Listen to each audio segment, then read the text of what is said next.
morning. I'm Dan, and welcome to Bookcase number 5.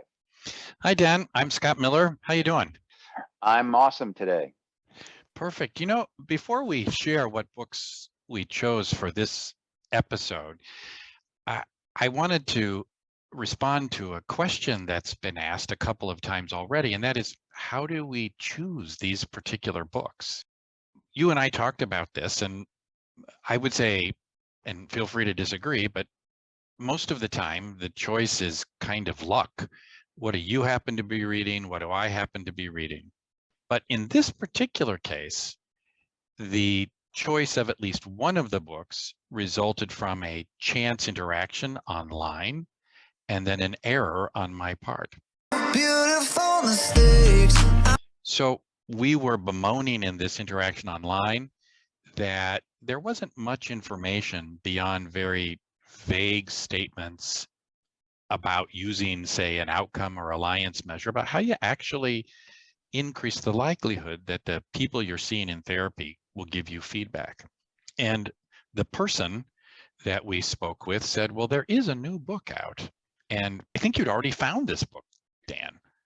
So it's called The Scout Mindset, and it's written by Julia Galef. And its primary theme is a term or a concept called motivated reasoning. And then in the process of discussing the Scout Mindset, you reminded me of a book that came out some time ago called The Invisible Gorilla, which takes its theme from a YouTube video. I guess I don't know. It's a spoiler alert. I don't want to necessarily describe what happened. Give it away. Give it away, Dan. Well, it's a video. It's about selective attention that shows a group of people moving around in a circle, passing a basketball back and forth, actually two groups of people.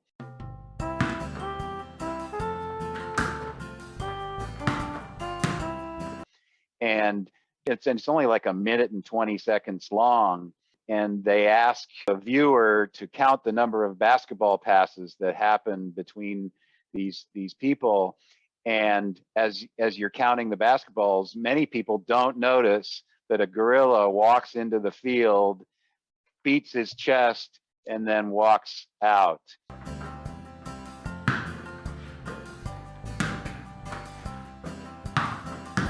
And they say about half of the people that watch the video actually see this gorilla. Most people would think, oh, wow, I would always notice a gorilla walking into a video, but surprisingly, a lot of people don't. I remembered that book, and we had some kind of either misunderstanding or miscommunication because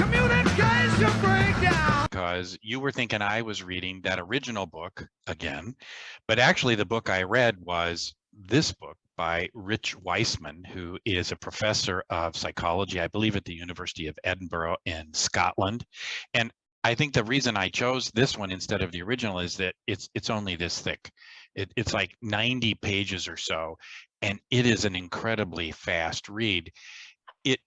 If you don't know about Rich Weissman's work, he has a wonderful, delightful channel on YouTube called Quirkology. But all of this started, the origin of this entire conversation really started in us trying to figure out how therapists could make better use of and be more open to client feedback. And Dan, were you helped with Galef's book? Well, an interesting event comes to mind. A few weeks ago, I was seeing a client in follow-up, and I actually was over the phone, and this man was complaining about some things that were going on, and I immediately thought I knew the solution to that problem. And so I started making suggestions, and I could kind of tell that I don't think he was reacting too well to my suggestions. And the program that I was involved with, there's a text app, and I could see actually while this person was on the phone with me, he was texting the staff to say he wanted an appointment. His next appointment he wanted with somebody else other than me. Oh my. And I'm like, oh, because I guess I pride myself on being open-minded, and I've studied motivational interviewing, and reflective listening is my go-to style, and I wasn't doing that. And so I could feel this sort of shift. As soon as I saw that text, I could feel this internal shift. It was like, we read that book, 7.5 Lessons About the Brain. I could feel my body budget being taxed immediately. How so? And I became anxious. I was sweating. I had to take off my jacket. I couldn't sit still. I was kind of beside myself. And I was sort of able to calm down, and I ended up calling one of the staff members, and they said, oh, don't worry about it. He's very manipulative. He does this kind of thing all the time. And in the moment, that was soothing to my body budget, but I don't think I think I was in what Julia would call soldier mindset. Soldier. I was doing what I could to protect my ego and my thoughts about myself, and to try to basically rationalize what had happened and put it on the other person. It wasn't my fault. I'm still a compassionate, empathic provider, and it continued to kind of eat at me in a way. I had considered actually picking up the phone and calling this person back and saying, I'm sorry, can we start over again? I feel like I was telling you what to do and not honoring your own thoughts and ideas. And I didn't do it. And kind of looking back, I kind of wish that I had. Well, and a couple of questions about that, Dan, that I think are related to this developing what she calls, again, the scout mindset, which is somehow this utopian spot where you can be interested in the truth rather than either supporting your belief or disputing people who might disagree with you, that you're open to the truth. And who doesn't think that they're open to the truth? I may be wrong, but I doubt it. In the scout mindset, she also talks about something you experienced, which was your colleagues basically trying to reduce your social anxiety, saying, no, don't worry about it. What did you hope they would do? I'm not really sure what I wanted from them.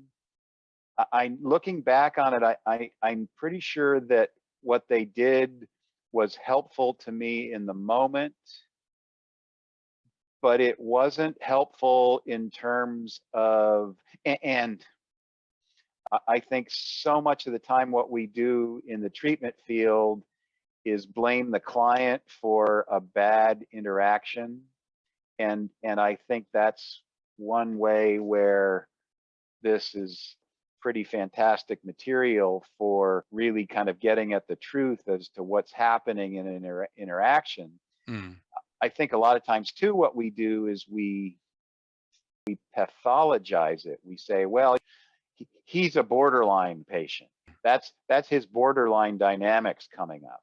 And maybe it is, but what I was doing wasn't helpful in that situation. And I know that, having read this book myself, I just want to point out to the readers that this is not a book written for or by a therapist. You have to work at making the translation into how you might improve your ability to know the truth with regard to feedback. And I think that's what this book is arguing. And you did several things, Dan, that got you going in the direction of getting to the truth about it. And you're so very clear about what the author argues are the reasons why we don't. One of them is a threat to our self-esteem. And if we can't admit that, then I think we're going to be lost. And I tell people frequently when I'm showing videos and I get negative feedback from clients that even after 25 years of doing this, it stings almost every time. And mostly because I internally and with intent want to be helpful, just as you said. Next thing you did was you went to colleagues, and this is where it begins to break down.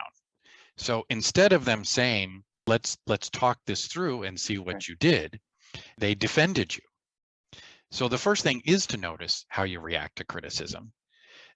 The next thing would be, which you've admitted right here and suggested, and I have plenty of stories that are just the same, is that the client was probably right.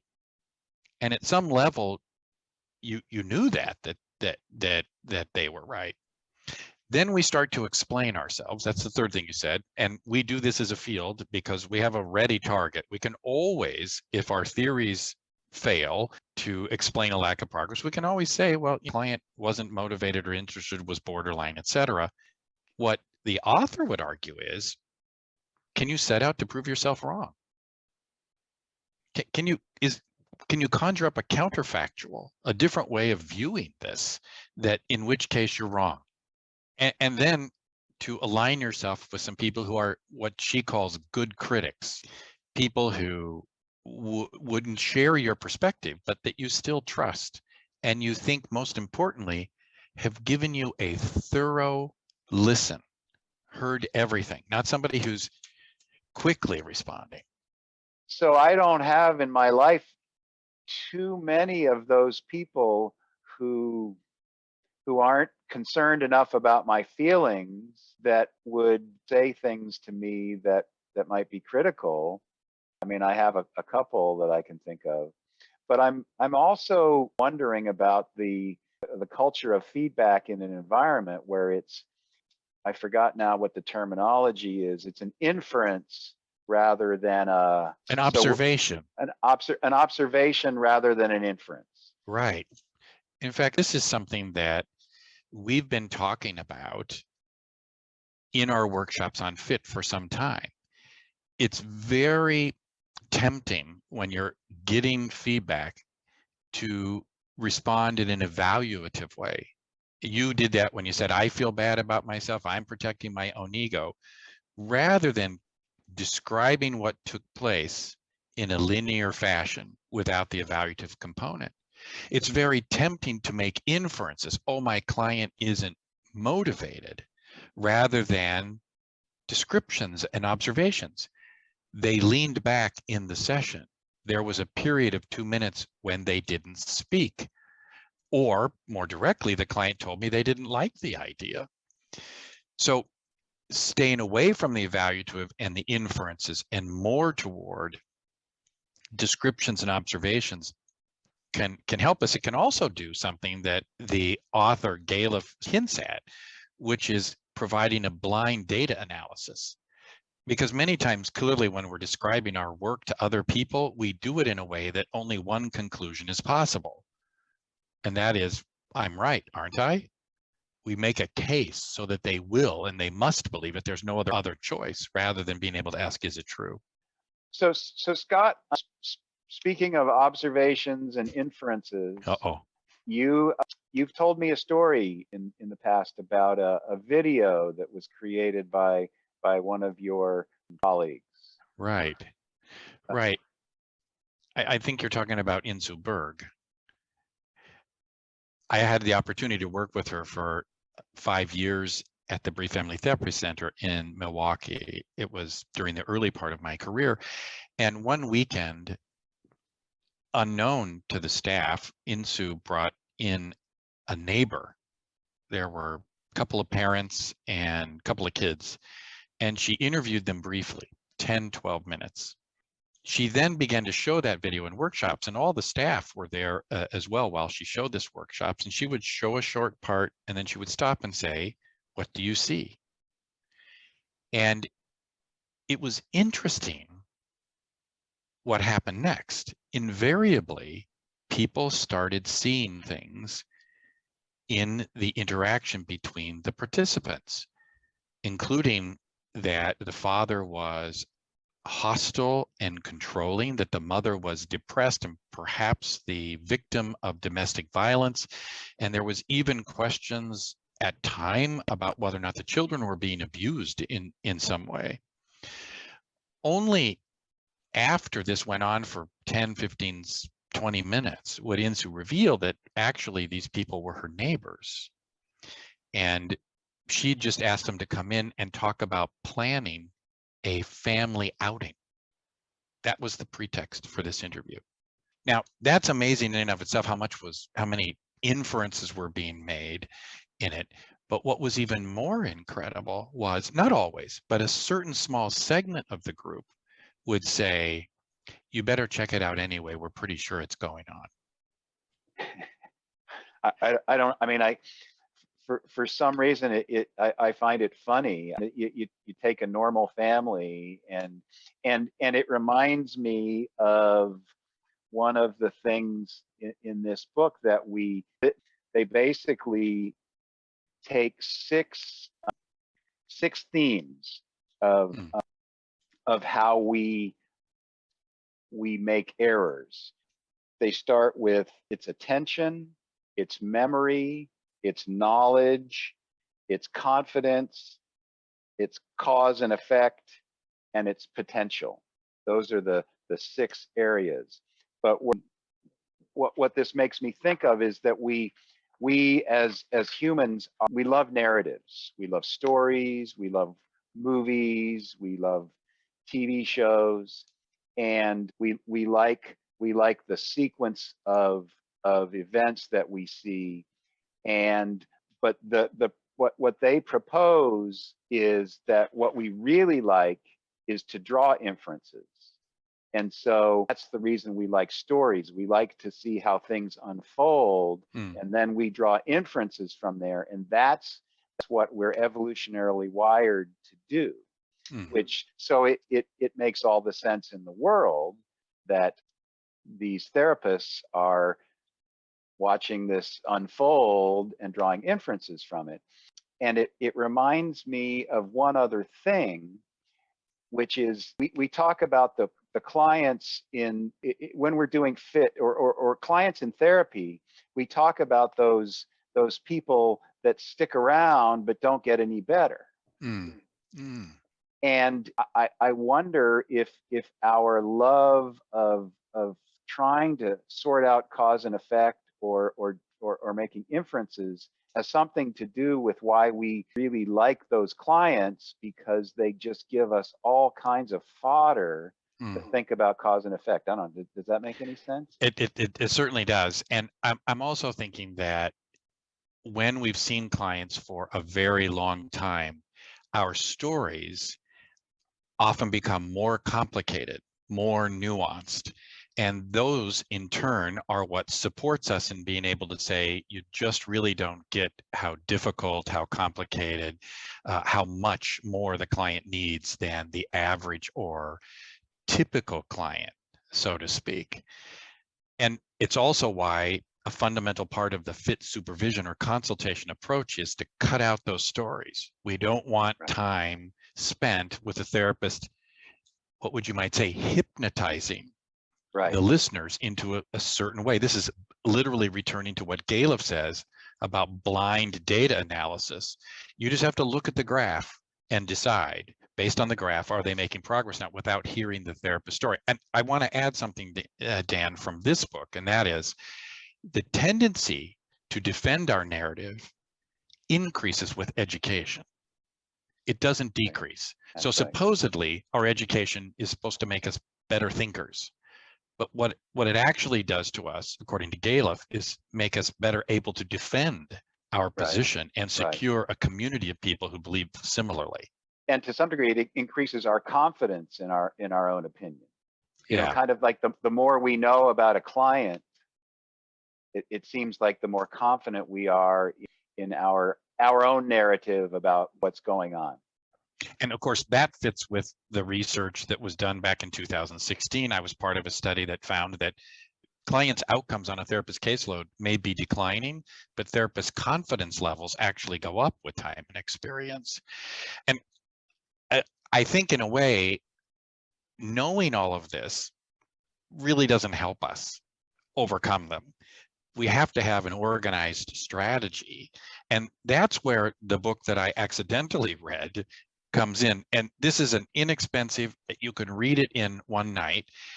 for me, this little book was much easier to translate. Perhaps it's because it was shorter and the word choices weren't as difficult, but it really does, I think, provide some ideas about what we might do to be on the lookout for this. So in the interest of that, I just made this slide that has some core strategies from Weissman's book. And one of the core strategies is priming.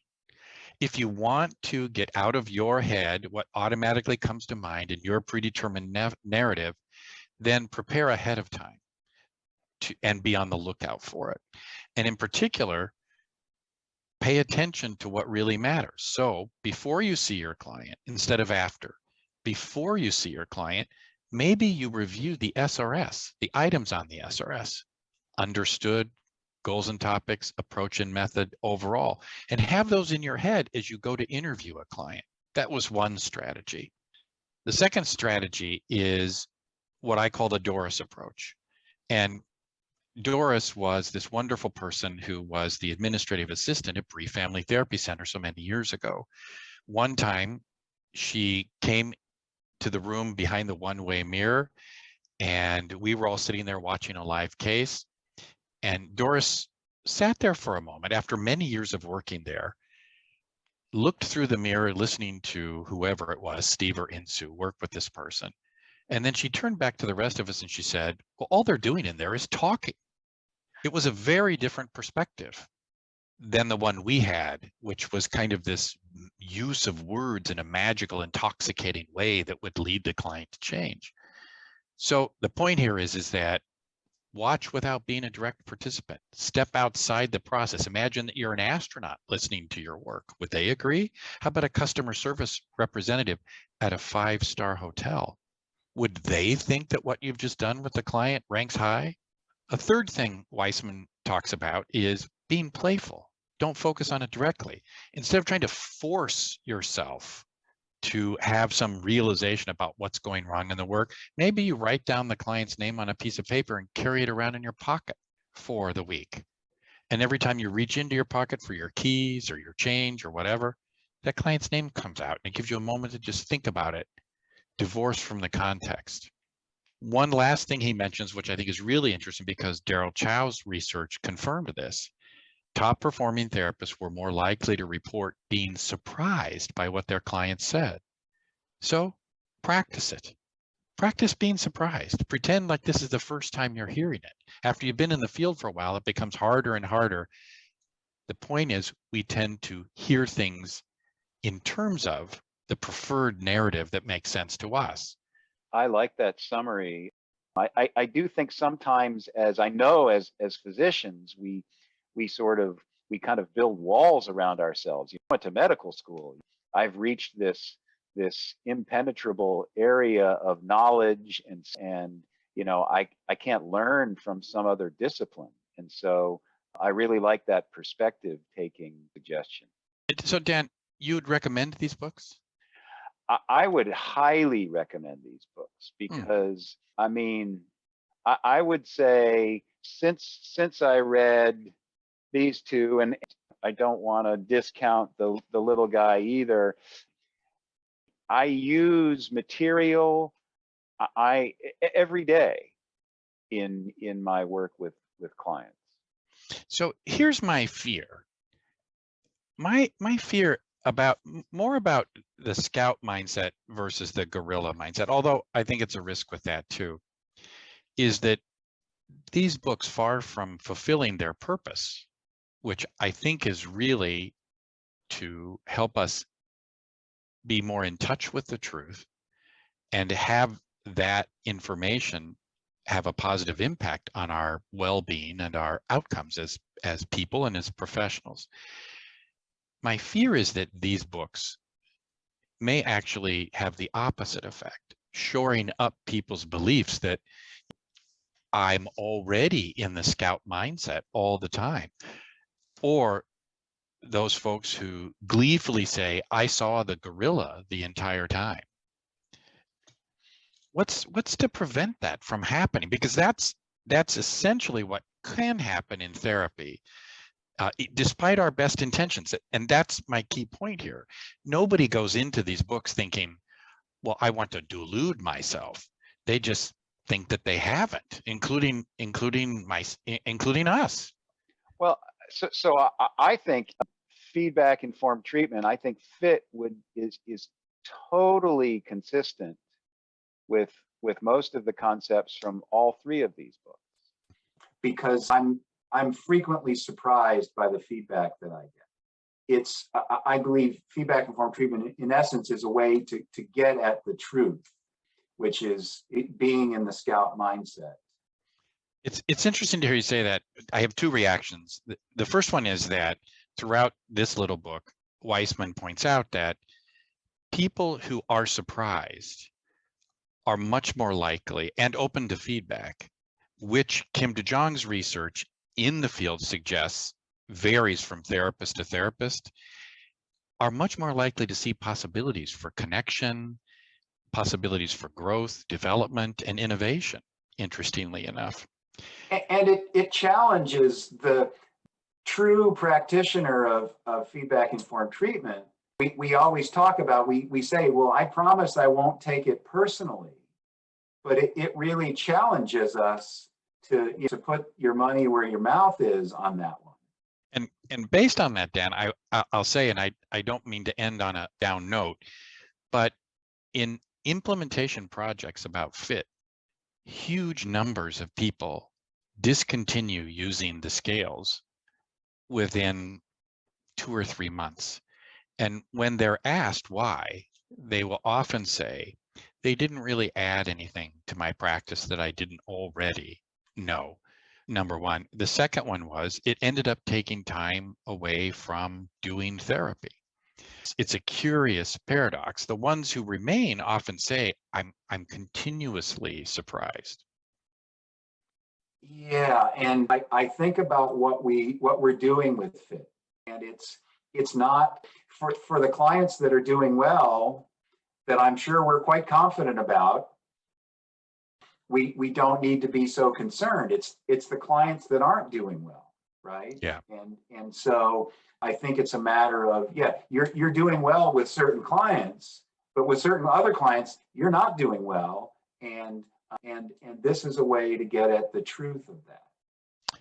Perfect. So the two books, once again, The Scout Mindset and Did You Spot the Gorilla? And The Invisible Gorilla. There you go. Read these primed with the idea of how does this apply to me getting more accurate feedback about both the process and outcome of my work as a therapist. Thanks, Dan. Thanks, Scott. See you all next time.